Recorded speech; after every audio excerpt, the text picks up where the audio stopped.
সামাজিক যোগাযোগ মাধ্যমে আপনি এখন ট্রলেরও শিকার হচ্ছেন। আপনি যেখানে আসবেন, আমরা একটি কার্ড আমাদের ফেসবুকে দিয়েছিলাম, অনেক মন্তব্য আছে, সবগুলো আমি আর আপনাকে শোনাবো না, আপনি দেখে নিন।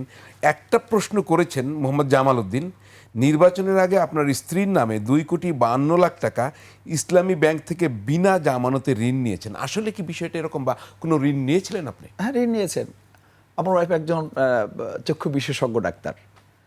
অত্যন্ত নিয়ম মেনে এ ব্যাপারে ব্যাংক থেকে সে লোন নিয়েছে, হোম লোন নিয়েছে, খুবই স্বাভাবিক প্রক্রিয়ায়। এবং একটা ব্যাংক থেকে একজন মানে আই স্পেশালিস্ট তার এই 2 কোটি টাকার লোন নেওয়াটা তো কোনো আলোচনার মধ্যে আসার কথা না। এটা একেবারে নিতান্তই ব্যক্তিগত প্রতিহিংসা কি থেকে কাজে এই ব্যবহার কাজগুলো। করেছেন উনি, আপনি জানেন? হোম লোন আর কোনো কাজ না। হোম বাসা মানে ফ্ল্যাট কেনার জন্য। ফ্ল্যাট কেনার জন্য 2 কোটি টাকা। না, আপনি তো একদম নির্বাচনের আগে তো না, আপনার নির্বাচনের কাজে খরচ হয়েছে? না, প্রশ্নই নাই। নির্বাচনে টাকা খরচ আমার খরচ করতে হয় নাই।